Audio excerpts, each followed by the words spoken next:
오늘 말씀은 요한복음 21장입니다. 요한복음 21장 7절부터 18절 한 목소리로 읽겠습니다. 예수께서 사랑하시는 그 제자가 베드로에게 이르되 주님이시라 하니 시몬 베드로가 벗고 있다가 주님이라 하는 말을 듣고 겉옷을 두른 후에 바다로 뛰어내리더라. 다른 제자들은 육지에서 거리가 불과 한 50칸쯤 되므로 작은 배를 타고 물고기는 그물을 끌고 와서 육지에 올라와 보니 숯불이 있는데 그 위에 생선이 놓였고 떡도 있더라. 예수께서 이르시되 지금 잡은 생선을 좀 가져오라 하시니 시몬 베드로가 올라가서 그물을 육지에 끌어올리니 가득히 찬 큰 고기가 153마리라. 이같이 많으나 그물이 찢어지지 아니하였더라. 예수께서 이르시되 와서 조반을 먹으라 하시니 제자들이 주님이신 줄 아는 고로 당신이 누구냐 감히 묻는 자가 없더라. 예수께서 가셔서 떡을 가져다가 그들에게 주시고 생선도 그와 같이 하시니라. 이것은 예수께서 죽은 자 가운데서 살아나신 후에 세 번째로 제자들에게 나타나신 것이라. 그들이 조반을 먹은 후에 예수께서 시몬 베드로에게 이르시되 요한의 아들 시몬아 내가 이 사람들보다 나를 더 사랑하느냐 하시니 이르되 주님 그러하나이다. 내가 주님을 사랑하는 줄 주님께서 아시나이다. 이르시되 내 어린 양을 먹이라 하시고 또 두 번째 이르시되 요한의 아들 시몬아 내가 나를 사랑하느냐 하시니 이르되 주님 그러하나이다. 내가 주님을 사랑하는 줄 주님께서 아시나이다. 이르시되 내 양을 치라 하시고 세 번째 이르시되 요한의 아들 시몬아 내가 나를 사랑하느냐 하시니 주께서 세 번째 내가 나를 사랑하느냐 하심으로 베드로가 근심하여 이르되 주님 모든 것을 아시오매 내가 주님을 사랑하는 줄을 주님께서 아시나이다. 예수께서 이르시되 내 양을 먹이라. 내가 진실로 진실로 내게 이르노니 내가 젊어서는 스스로 띠뛰고 원하는 곳으로 다녔거니와 늙어서는 내 발을 벌리리니 남이 내게 띠띠우고 원하지 아니하는 곳으로 되어가리라. 이 말씀을 하시면 베드로가 어떠한 죽음으로 하나님께 영광을 돌릴 것을 가리키심이로라. 이 말씀을 하시고 베드로에게 이르시되 나를 따르라 하시니 베드로가 돌이켜 예수께서 사랑하시는 그 제자가 따르는 것을 보니 그는 마찬석에서 예수의 품에 의지하여 주님을 파는 자가 누구오니까 묻던 자더라. 이에 베드로가 그를 보고 예수께 여짜오되 주님 이 사람은 어떻게 되겠사옵나이까? 예수께서 이르시되 내가 올 때까지 그를 머물게 하고자 할지라도 내게 무슨 상관이냐? 너는 나를 따르라 하시니라. 아멘. 지난주에는 그물을 내린 곳에 대해서 말씀을 나눴죠. 그래서 주님은 그물을 오른편에 내리라 그랬어요. 근데 그 전에는 어디다 내리라고 했었죠? 예, 깊은 곳에 내리라. 그래서 거기에 고기가 많기 때문이다 라고도 할 수도 있지만 왜 깊은 곳이냐? 왜 오른편이냐? 이제 그것을 우리가 이제 생각해 봐야 됐었죠. 그래서 깊은 곳은 하나님의 세계, 그리고 오른편은 하나님이 기뻐하시는 쪽. 그래서 우리의 신앙생활이 3단계다. 베드로가 예수님을 만나기 전엔 어디다 그물을 내렸죠?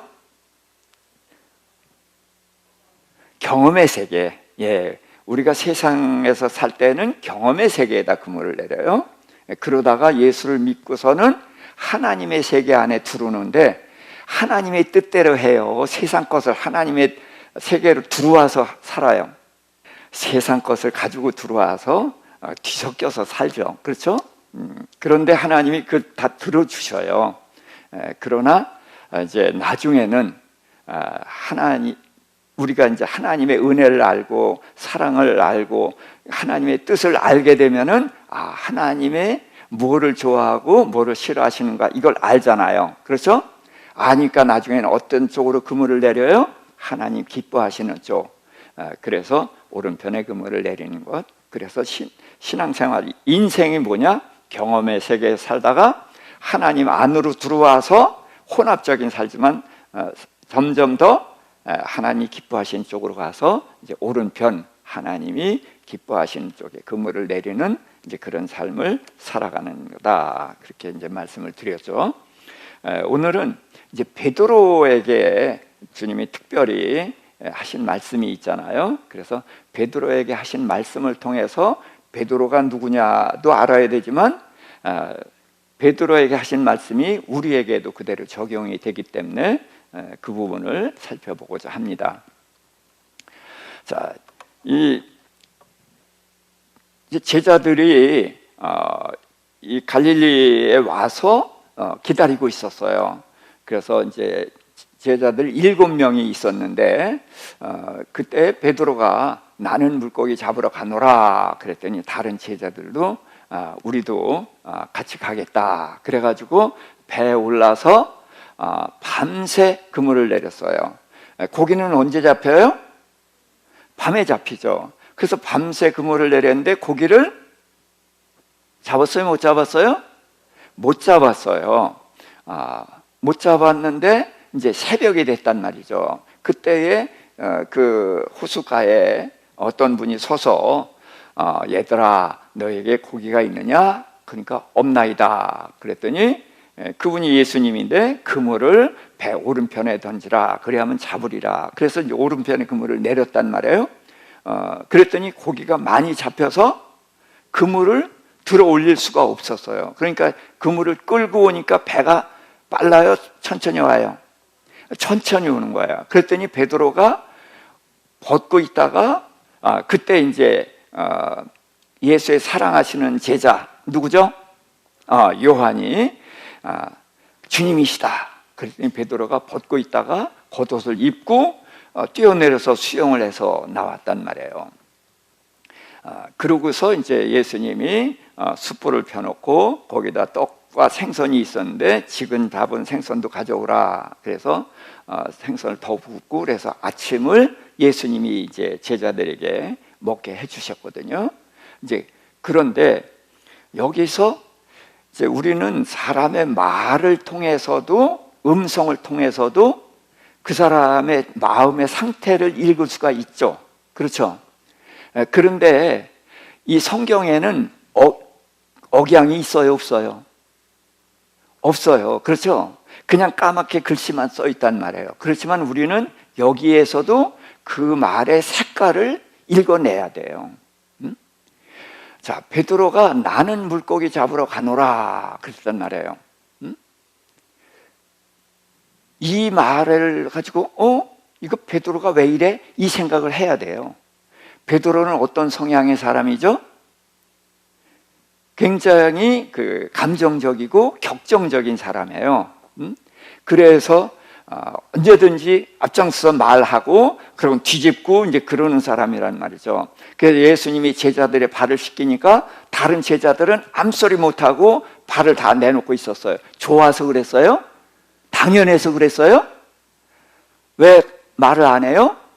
주님이 하시니까 감히 뭐라고 할 수가 없어서 쩔쩔매면서도 발을 내놓고 있었단 말이에요. 근데 베드로를 씻으려고 그러니까 절대로 내 발 못 씻깁니다. 그러니까 그래? 그럼 너하고 나하고 상관이 없어. 그러니까 발을 못 씻는다고 하면 되겠어요? 안 되겠어요? 상관이 없어지니까. 그러니까 아이고 제 발도 씻기고요, 머리도 감겨주시고요.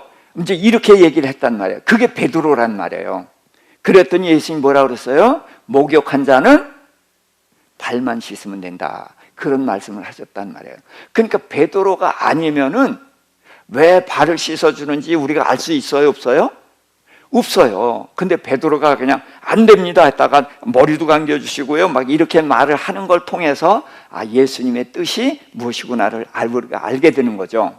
자, 그런 베드로인데 고기 잡으러 가면 배를 끌고 나가는 거란 말이에요. 낚시 가는 것도 아니고. 그러면 혼자 갈 수 있어요? 없어요. 그런데 나는 물고기 잡으러 가노라. 이게 베드로가 아니죠. 왜 그래요? 베드로가 예수님을 3번 부인했죠. 자, 근데 부인한 것만이 문제가 아니에요. 예수님이 그랬죠. 너희가 다 나를 버리리라. 그랬더니 베드로가 뭐라 했어요? 얘네들 다 버려도 나는 안 그럽니다. 죽을 준비까지 했습니다. 그따위로 얘기를 했단 말이에요. 자, 그런데 부인을 했잖아요. 그러니까 다른 제자들 앞에서 면이 서요, 안 서요? 안 서지.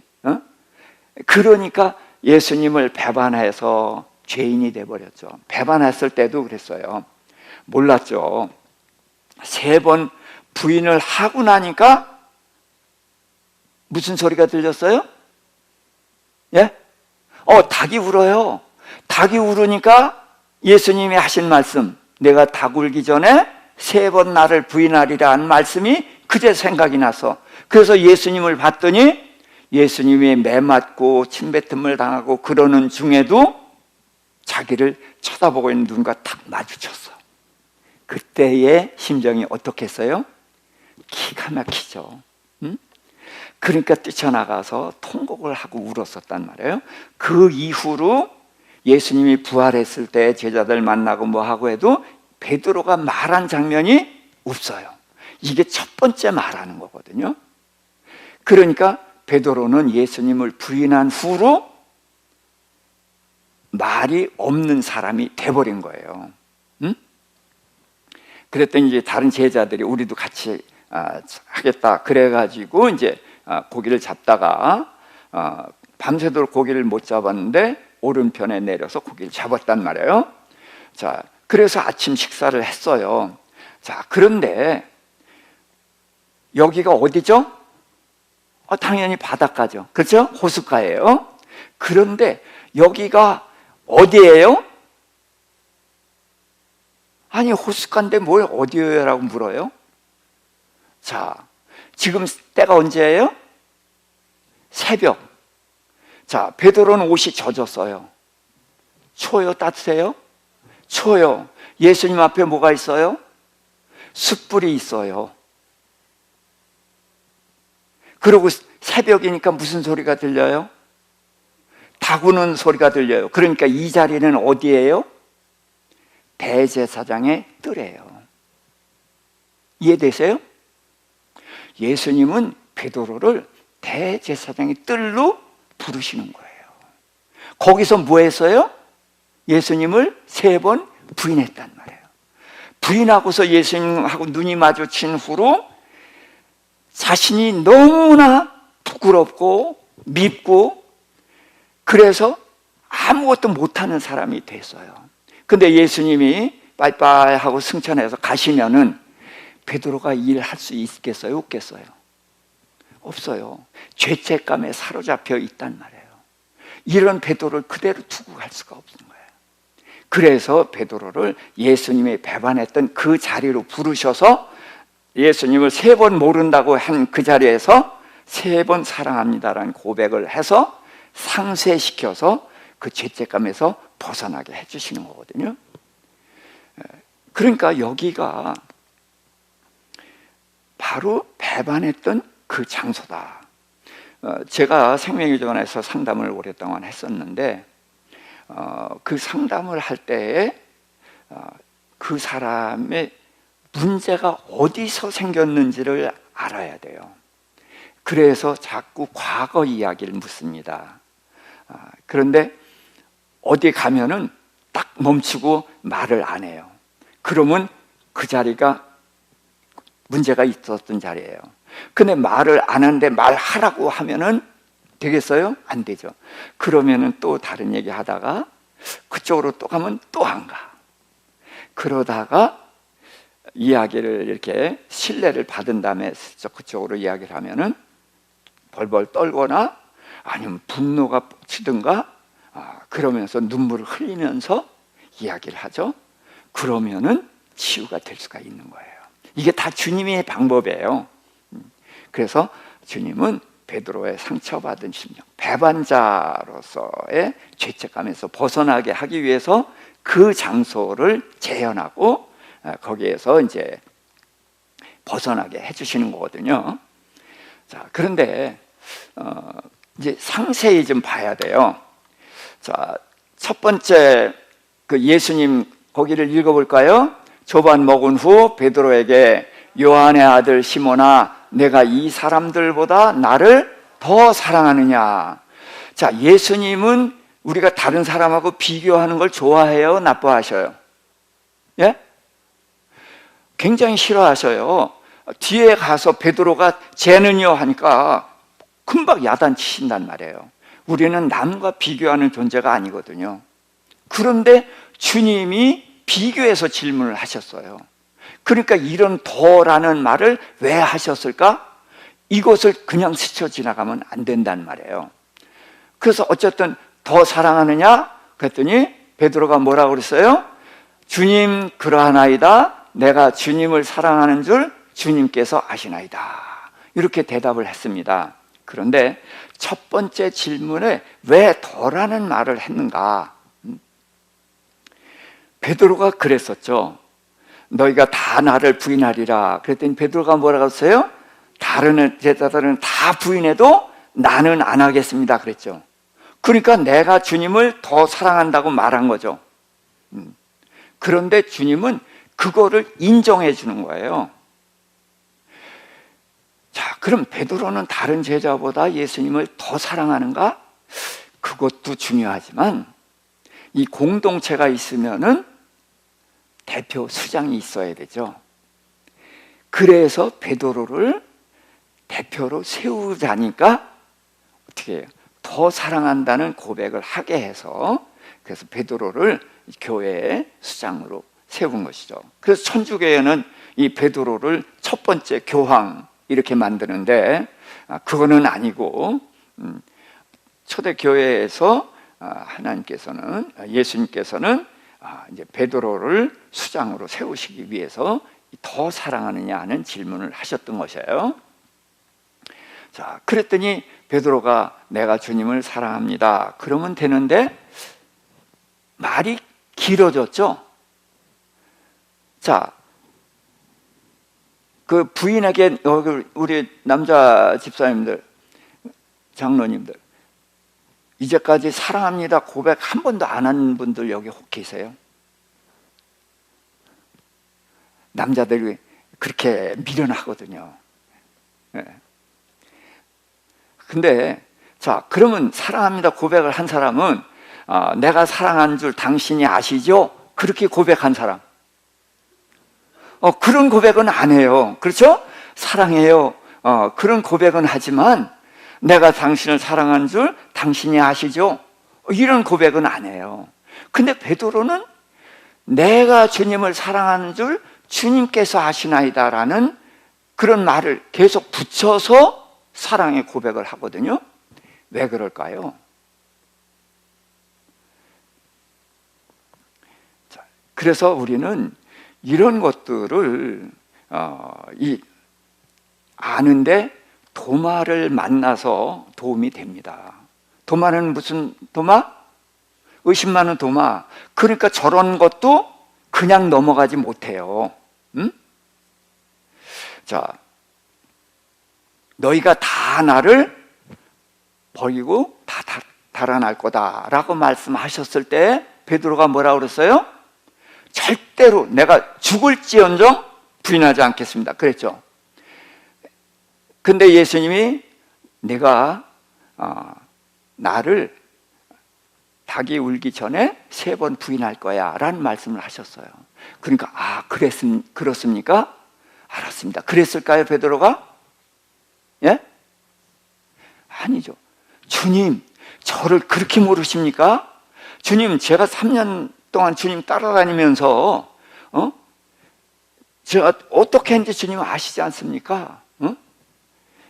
그렇게 섭섭합니다. 그런 말 하지 않았겠어요? 그러니까 베드로는 예수님의 말을 믿었어요? 안 믿었어요? 안 믿죠? 그럼 누구의 생각을 믿었어요? 내 생각. 나는 부인할 거예요? 안 할 거예요? 안 하죠. 그렇죠? 죽을지언정 안 하죠. 그렇죠? 그런데 그러니까 그때는 주님이 나를 잘 알아요? 내가 나를 잘 알아요? 내가 나를 잘 알죠. 주님 저를 그렇게 모르십니까? 그랬던 베드로란 말이에요.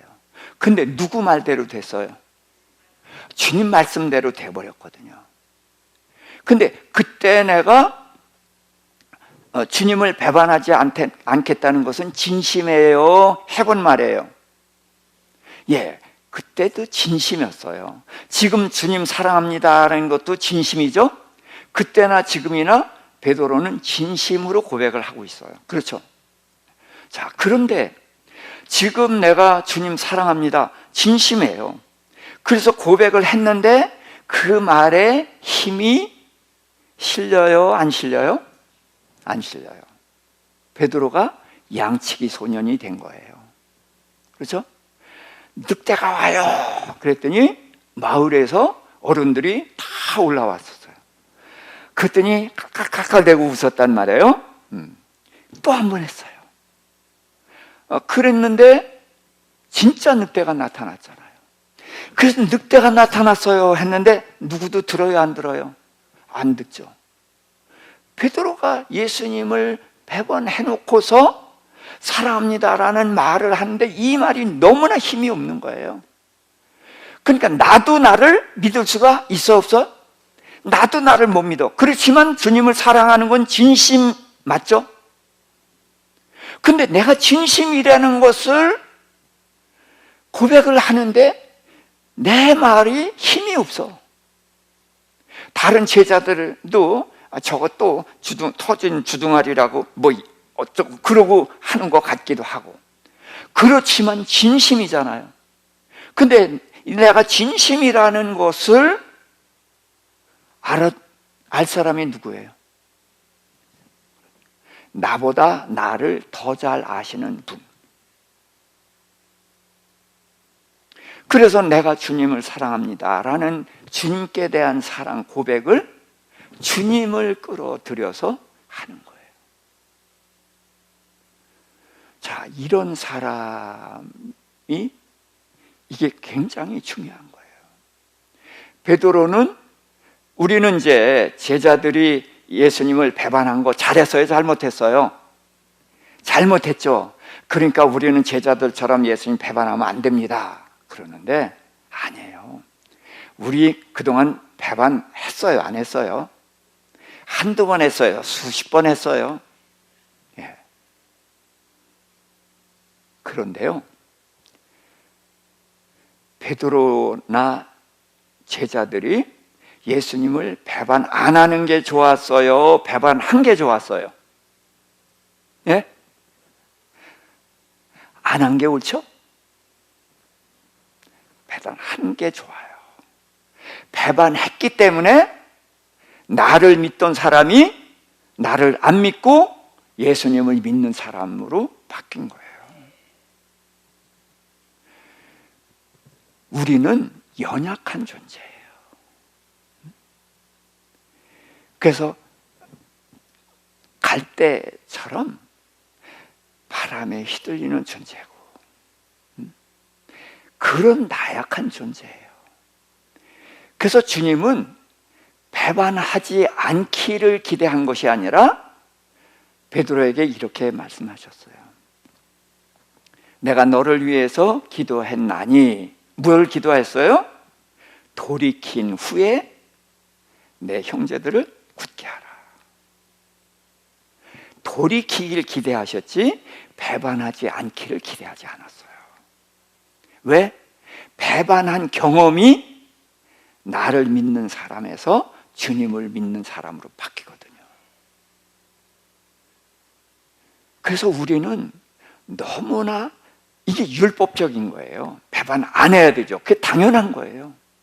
그러나 사랑의 주님이라는 게 뭐예요?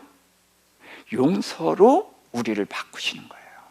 사랑으로 우리를 끌어당기시는 거예요. 그래서 주께서 아시나이다 라는 고백은 바로 이제는 나를 믿지 않고 내가 주님께 대한 사랑 고백을 하는 것까지도 주님을 근거로 말하는 사람이 된 거예요. 그래서 배반한 것이 중요한 거다. 자, 그래서 이제 세 번 질문을 하시는데 이제 세 번째는 질문을 세 번씩이나 하니까 베드로가 캥기죠. 그렇잖아요. 자, 그러니까 주님이 이 내 말을 안 믿으시나 보다, 이제 그런 생각도 들죠. 그러니까 주님은 모든 것을 아시오매 내가 주님을 사랑한 줄 주님께서 아시나이다. 그렇게 고백을 합니다. 그래서 세 번 사랑 고백을 하는 걸 통해서 세 번 부인한 것을 이제 상쇄시켜서 치유해 주시는 것이고, 이 고백을 하면서 나를 믿던 사람이 주님을 믿는 사람으로 바뀌는 것입니다. 자, 그러니까 그런 베드로에게 주님의 일을 맡기죠. 자, 뭘 하라고 그랬어요? 뭘 맡겼어요? 양을 맡겼어요. 그런데 자, 첫 번째는 뭐라고 하셨죠? 두 번째는? 세 번째는? 다 기억하시네. 첫 번째는 내 어린 양을 먹이라. 그러니까 예수님이 가신 후로 오순절에 성령이 오신 후로 예수를 믿은 사람 3,000명 생겨났죠. 그러니까 3,000명이 어떤 양이에요? 어린 양이에요. 노인네가 있어도 어린 양이에요. 왜? 갓 태어났으니까. 그래서 내 어린 양을 먹이라. 그래서 어린 양은 뭘 먹여야 돼요? 젖을 먹여야 돼요. 그래서 젖을 성경에서 뭐라고 얘기하죠? 이게 바로 복음이에요. 자, 복음에는 뭘 하라, 뭐 하지 말라, 이런 말씀이 거의 없어요. 그렇죠? 그냥 주 예수를 믿으라. 주님께서 내 죄를 사시려고 십자가에 달려 죽으셨다. 그러고서 부활하셨다. 그것을 믿기만 하면은 구원을 얻잖아요. 그러면서 믿으라 하고 하나님이 얼마나 사랑이 많으신지, 은혜가 많으신지, 70번씩 7번이라도 용서하라고 하시는 하나님이니까 내가 또 죄를 졌어도 그것도 용서해 주셔. 그러면서 젖을 먹는 것 같이 쉬운 말씀을 계속 주시는 거예요. 그래서 초신자들이 교회에 오면은 우리가 어떻게 다 보살펴 주잖아요. 뭐 이상한 소리 해도 어떻게 해요? 다 받아주고 다독거려 주잖아요. 왜? 젖을 먹여야 되니까. 그래서 내 어린 양을 먹이라. 그래서 보살피는 거예요. 젖을 먹여서 키우는 겁니다. 그 다음에 두 번째는 내 양을 치라. 자, 치라는 뭐예요? 회초리를 치라? 그걸 다른 말로 바꾸면 뭐라고 하면 좋을까요? 기르라? 훈련시키라라고 하면 좋을 것 같아요. 자, 그래서 어느 정도 이제 젖을 먹고 그러고서 이제 주변을 살필 수 있게 되고, 그렇게 되면은 그러면서 이제 훈련을 받아야 되죠. 그래서 복음과 함께 뭣도 받으라? 고난도 받으라.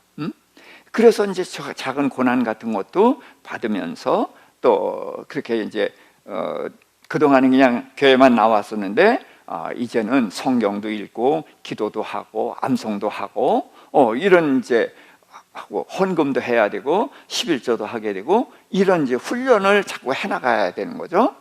그래서 이제 섬기고 용서하는 일도 해야 되고 이제 이렇게 해서 내 양을 치라는 것은 훈련을 해야 된다. 근데 오늘날 대부분의 교회가 이 훈련이 거의 없죠. 훈련을 받아도 자발적으로 참여하는 사람만 하지 대부분의 사람은 안 하죠. 안 한다고 뭐라고 해요? 훈련 좀 받으세요 라고만 하지 잔소리 안 하죠. 그러나 이거는 훈련을 반드시 해야 됩니다. 이제 그것이 우리 오늘날 교회의 이제 약점이 돼버린 거예요. 자, 그 다음에 세 번째는 뭐라고 하셨어요? 내 양을 먹이라. 자, 그러면은 여기서 내 양은 어떤 양일까요? 어린 양? 장성한 양? 장성한 양. 그럼 장성한 양은 뭘 먹어요? 단단한 음식을 먹어야 되죠. 그렇죠? 단단한 음식을 먹는데, 단단한 음식을 먹는다는 것은 뭐예요? 이제는 일을 해야 되거든요. 그래서 우리가 양이라고 했지만 태어났을 때, 그 다음에 이제 성장 과정을 거쳐서 장성한 자가 되면은 그때는 이제 다른 사람 보살피고 섬기고 이제 이렇게 돼가는 거죠. 그래서 성장 과정을 말씀하셨어요. 자, 그래서 이제 베드로의 상처받은 심, 죄책감에서 놓여서 자유하게 하고, 그 다음에 이제 그에게 일을 맡겼죠. 그래서 이제 어떤 이제 목사님들끼리 얘기하다면, 왜 당신의 교회에서 내 양을 뺏어가서 이런 말을 하는데, 그거는 말이 아닙니다. 내 양은 없어요. 전부 주님의 양이죠. 그래서 내 양이라는 말, 이런 것은 목사님들 절대로 해서는 안 되는데 이런 말들을 아직도 많이들 해요. 근데 성경대로 이런 건 그렇게 좀 확인할 수 있길 바랍니다.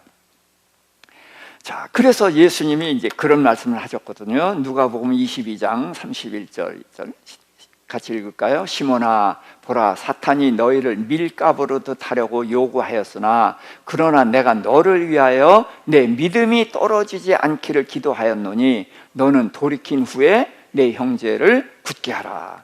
그래서 예수님은 여기서부터도 베드로를 수장으로 세우실 것을 말씀을 하신 거예요. 그래서 내가 이 사람들보다, 다른 제자들보다 더 나를 사랑하느냐?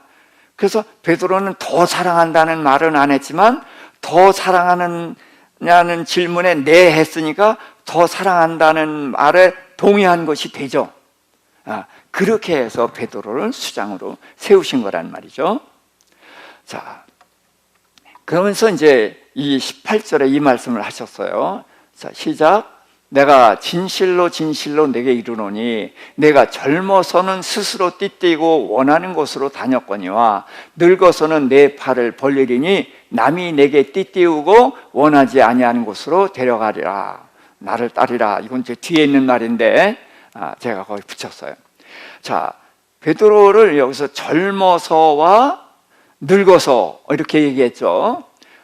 그런데 저는 요거를 지금 이 사랑의 고백을 하기 전과 후, 저는 그렇게 얘기를 좀 하고 싶어요.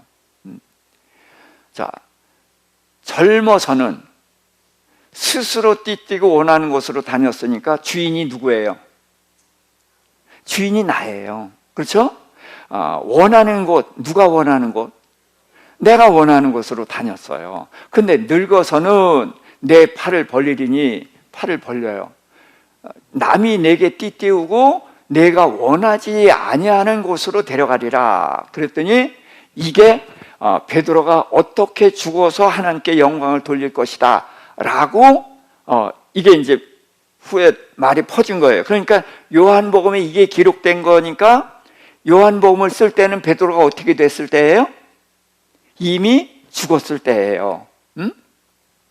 그래서 이 말씀이 제자들에게 퍼져나가서 베드로는 이렇게 이제 먼저 십자가에 달려 죽으실 것을 예언하신 것이다, 이렇게 말을 하는데 요한은 그게 아니다라고 이야기를 합니다.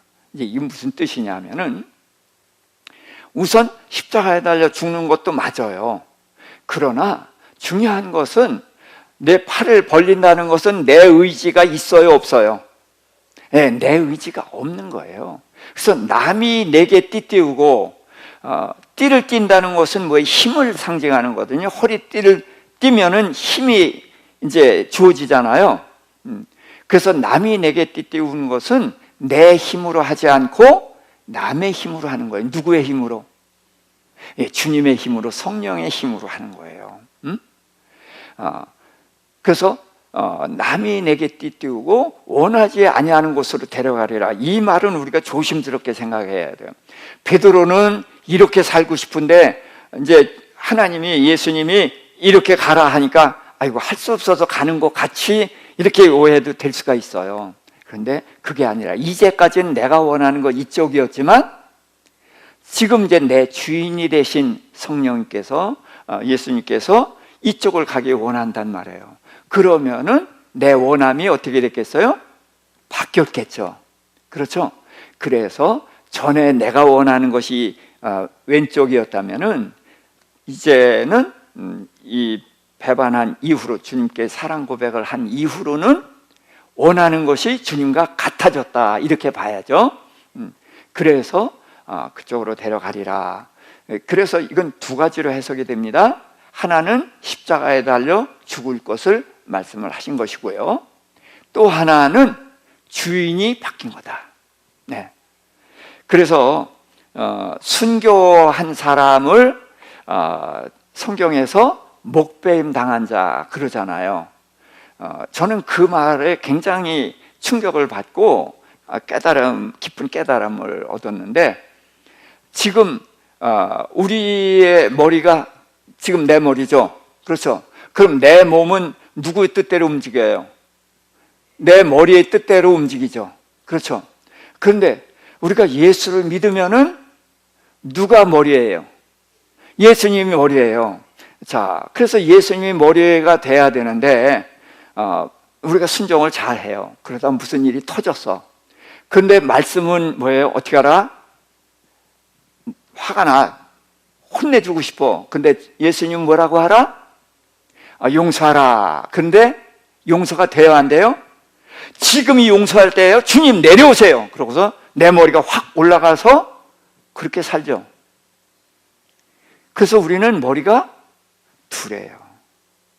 그렇죠? 아닌가요? 주님은 머리가 아니고 내 머리만 있으면 안 되죠. 최소한 주님의 머리가 돼 있어요. 그런데 머리가 둘이에요. 맞죠? 네. 그런데 순교자라는 건 뭐예요? 어떤 머리가 잘라진 거예요? 내 머리가 잘라진 거예요. 그게 순교자다. 그래서 저는 베드로가 젊어서는 내 머리로 살았는데 이제 늙어서라고 했지만 주님께 사랑 고백을 한 이후로는 내 머리는 내려놓고 주님의 머리로 살았다. 자, 이해되시죠? 그러니까 지금 우리도 내 머리 내려놓고 주님의 머리로 살아야 된다. 그렇죠? 아멘. 그러면서 이제 나를 따르라 그랬어요.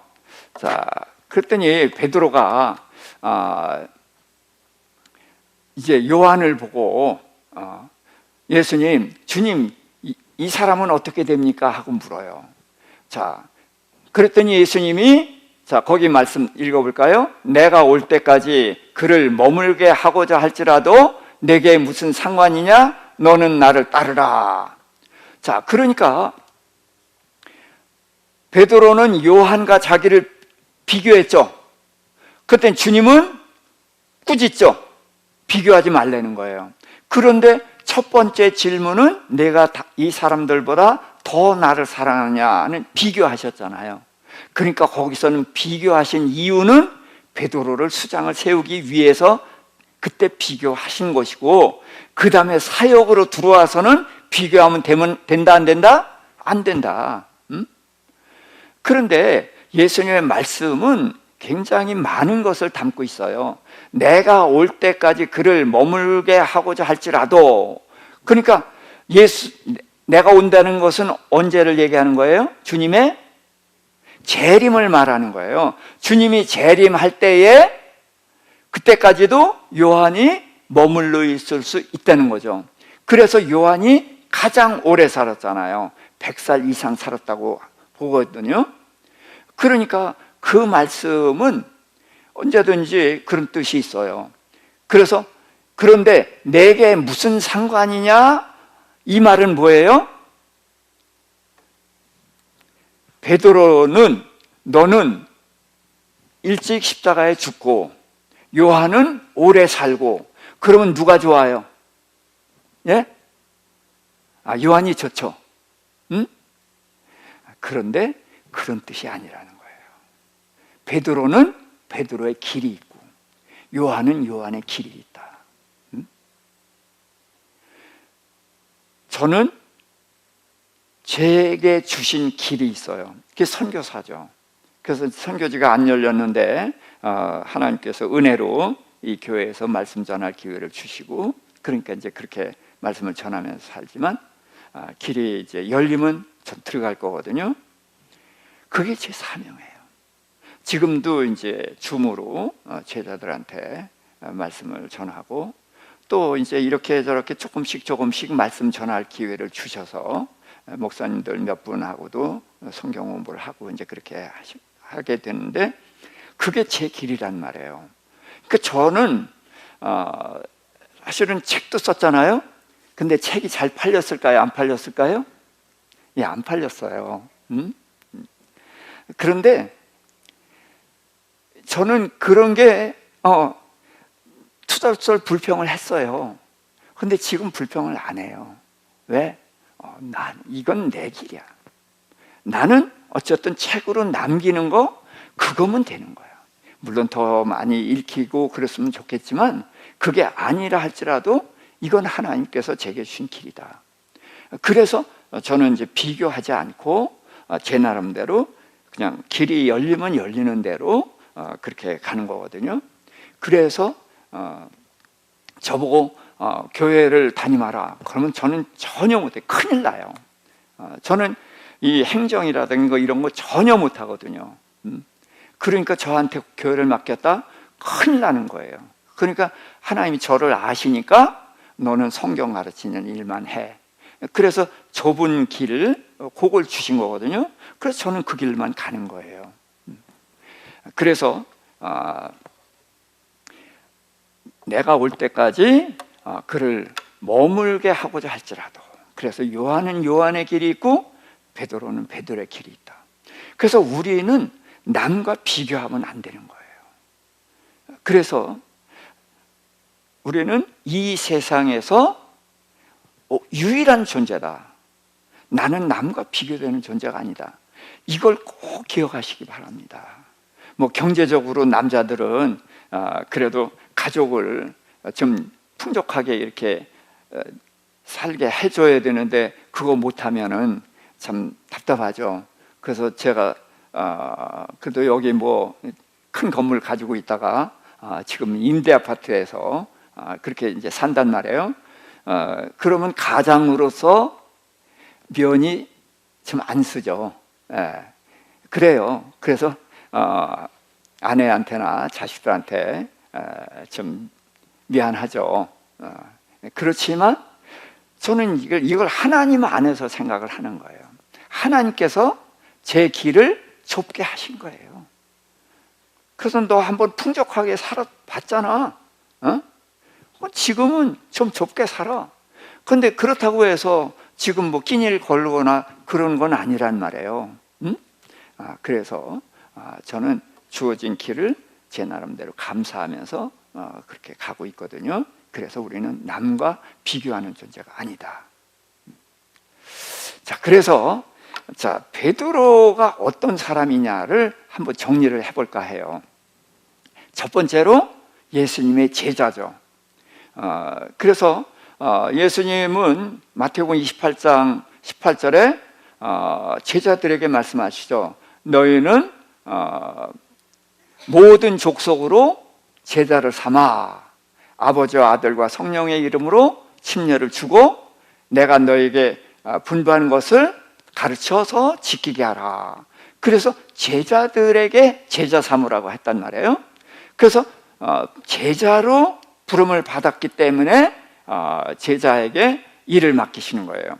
그 다음에 베드로가 고백을 했었죠. 마태복음 16장 16절에 주는 그리스도시요 살아계신 하나님의 아들이시니이다. 그래가지고 칭찬을 받았죠. 그런데 사실은 그 고백도 베드로 속에서 나온 것이 아니라 하나님께서 그렇게 고백하게 하셨던 것이죠. 어쨌든 최초로 주는 그 그리스도시고 하나님의 아들이라는 고백을 한 사람이 됐단 말이에요. 고백한 자. 그 다음에 예수님을 어떻게 했어요? 3번 부인했죠. 3번 부인하고 그런데 부인하고서 이제 마음을 돌이켰겠죠. 그렇죠? 그러고서 3번 사랑을 고백합니다. 그래서 그 배반했던 상처라고 할까? 그 이제 죄책감에서 벗어나게 해주시는 거예요. 그러니까 주님이 어떻게 하신 거예요? 용서하신 거죠. 그러니까 주님께 용서받은 자예요. 그리고서 여기서 제가 제일 강조하고 싶은 게 뭐냐면 자기를 부인한다는 거예요.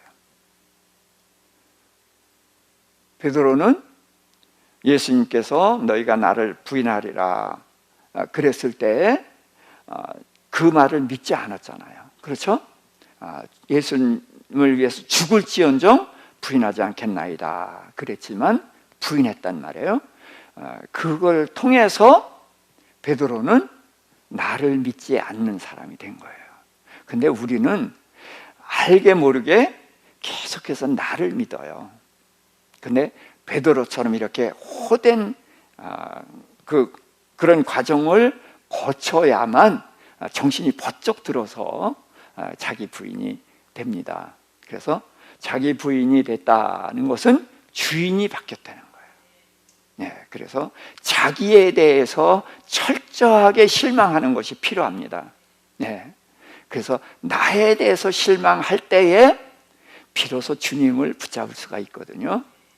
그래서 자기 부인은 자, 주인이 바뀐 자고, 그 다음에 이제 예수님을 아는 자다.